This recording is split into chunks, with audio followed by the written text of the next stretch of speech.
All right, here we go. Back with another video for new records that are coming out. Here's a little sneak peek. But yeah, we bought some records recently. We're going to put them out this Friday. Basically, everything that I'm about to show you is going to go out Friday. And then the rest of it will kind of come out in waves, about 400 or 500 records. But really interesting stuff, especially in this first batch. I'm going to kind of put some of the tastier morsels out right away. But yeah, it's a really cool collection, a collection that, I have some personal attachment to.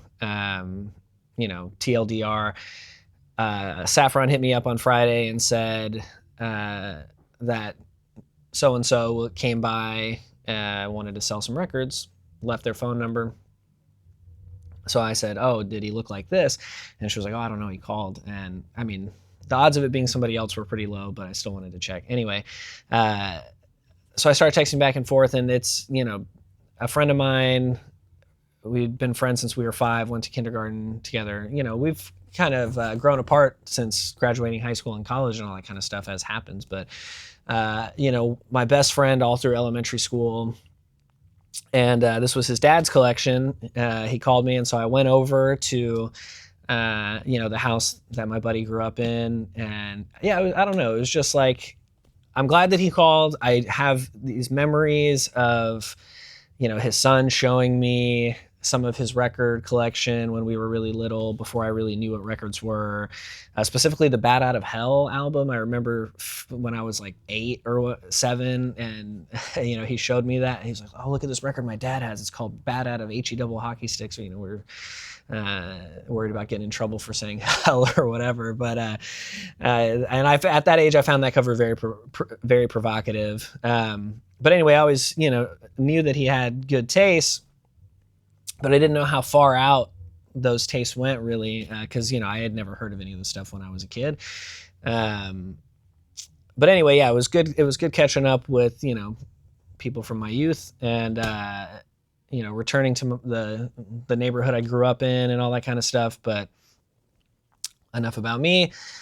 We're just gonna go blitz through some records here. I'll just tell you up top, it's a lot of. There's some of what some would refer to as classic rock, but then there's also a lot of prog, kraut, stuff like that.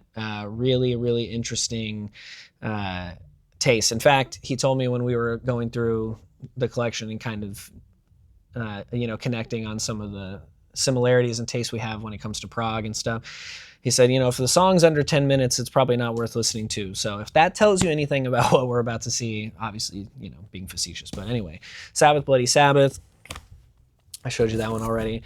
This is a cool one, Humble Pie, an era of Humble Pie you don't see a lot. This is a reissue. It came out a little bit later, different center label, different catalog number, but still not one you see a lot. Again, on the reissue tip, 13th Floor Elevators. When he told me he had this record, he described it to me as being in good condition. This record plays very well. I thought it was going to be totally cooked, but it's not. This is another really cool kind of like psych prog record. The original album is called Warhorse by Warhorse. This is a 1983 reissue from the UK. But that original Warhorse record is incredibly expensive, and thankfully this one is not. I say thankfully from your perspective. Obviously, I'd like to sell records for a lot of money if possible and pay my bills, but I am more concerned about getting cool records into people's hands at reasonable prices. Personally, that's what I care about. Golden Earring. There's a good amount of Deep Purple. Caravan. This is the best of, but there's also another Caravan LP in the collection that'll probably come out later. But really underrated prog band. You got some Beatles stuff. Gypsy, Christian psych rock band from early 70s. Jane, there's more Jane where that came from. And yeah, you can see it right there. This is on Brain. Can't beat it. Reissue Led Zeppelin. You can always tell if you didn't know. The reissues have the 5-digit catalog number. The originals had the 4-digit catalog number. Of course, there are some reissues with the 5-digit one, but you get what I'm saying. Here's Black Sabbath, Heaven and Hell Sealed. There's a nice little grip of Rory Gallagher stuff for the blues rock heads. There is a lot of Eloy. These are mostly German pressings. We've got a good, healthy stack of Camel. Here we've got Captain Beyond. It's not the lenticular cover, but it is an import. This is... No, it's not an import. It just has a laminated cover. More Eloy. We got Sabbath Volume 4. Olive original label. We've got King Crimson. I believe this is a reissue, though.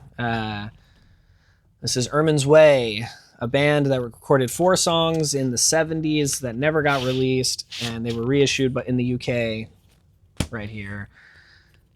A couple more Tasty Gems, Ramses, Omega, more Eloy. This is a band, Mountain. This is Nantucket Sleigh Ride. Every time you see a Mountain record, they are effed up. And this one is nice. It is very clean. It is a German pressing.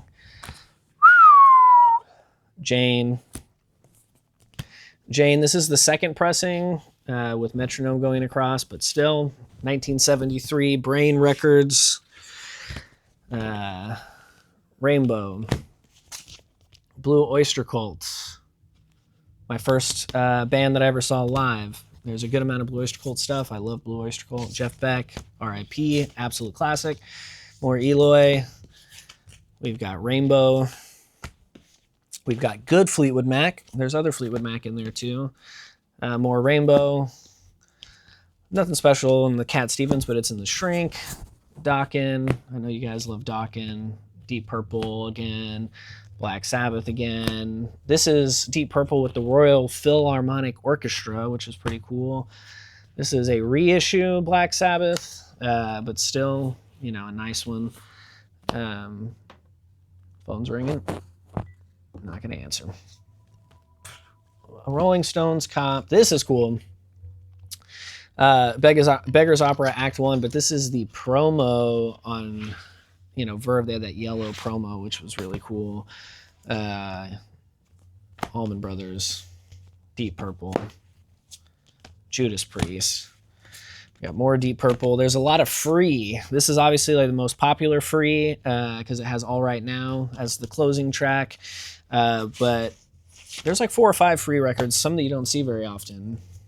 Dust, Hard Attack. Marky Ramone on the drums. Pre-Ramones.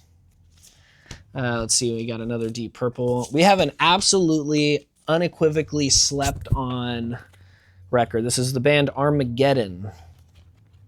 This is a great cheap heat type beat.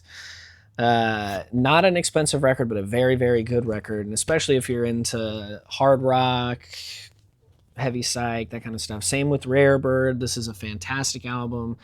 Pretty much all the Rare Bird albums are great. You know, really excited to see that one come in again. Then the last one I'll show for now, because this video is almost 10 minutes long, is Leonard Skinner. This is on the Sounds of the South label, so it's an OG baby gatefold. But yeah, so you know, these are titles that, you know, for us at least, don't come in all the time. You know, the Skinner and the Deep Purple, that's some more common stuff, but the Rare Bird, the Ramses, the Eloy, the Jane, the Caravan, you know, some of that prog, kraut kind of stuff. I mean, don't see it a ton, and really, really, really great stuff. You know, when I was going through this collection and we were talking, you know, he told me that his sound is, the sound that he gravitated towards always was, you know, about 69 to 74 era, 72 maybe, but it's screeching Hammond B3 organs and wailing guitars, and we have that in spades. Really great stuff. Friday, you can come by the store and grab some. Whatever's left over will be on the website on Saturday, as always. So even if you are from out of town and you're checking this out, or you just stumbled upon the YouTube channel, definitely don't sleep on us, because you will still be able to probably pick up a couple of things online on Saturday if that's your vibe. But anyway, this is Carlos with Hybrid Records. I lost my glasses, so it's very hard for me to see right now, but we're working through it. And yeah, more to come. Our 10-year anniversary is in November, at the end of November, so mark your calendars for that. And if you haven't already, grab our Go Spurs Go Edition t-shirt. You can find that on our website, silver and black till the day that I die. Pop for Prez. We'll see you later.